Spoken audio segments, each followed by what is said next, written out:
ghazal from its start depicted male-male relationships. Grammar of the ghazal is such that both the lover and the beloved are male. Even when it's actually a man speaking to a woman, it's gendered male. That's how the ghazal is. So rekhti just takes that same thing and turns it female-female. It's not a big departure. And of course, the ghazal also depicts male-female relationships. Rekhti also depicts male-female relationships, but it's the Lucknow rekhti in particular, by these poets I look at, dwells on female-female relationships. One space that I identified was rooftops, which also appear in my novel. Women and men used to also communicate on rooftops or meet on rooftops. They could see each other there. It's a non-parda space. But women and women, definitely, they used to dry their hair on the rooftops, fly kites, pigeons, all of these things. So it's a place where women hang out and where women can have time with each other. City gardens was another place where people went on excursions and picnics, both in Delhi, Lucknow, and other cities.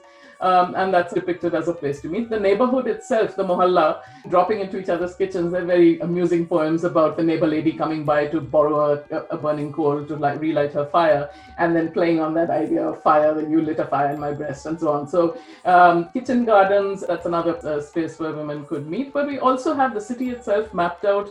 For instance, there's a reference to Machi Bhavan in Lucknow. Machi means fish, but it also meant kiss in the slang of that time. And so taking a machi in Machi Bhavan is another thing that is mentioned. During the rainy season, it's a thing that Indian women do, is swing on swings. And so that let's go to Mehrauli, to Qutub Sahab, and swing there on swings in Delhi. Dogana, it's raining wine. She says, it's raining wine, let's go and swing on the swing. So there's mapping out this geography of the city in terms of women's relationships with each other, where these are friendships, rivalries, love affairs, and so on. A whole range of relationships emerge. Interestingly, it doesn't dwell on women being wives and mothers. That's barely mentioned.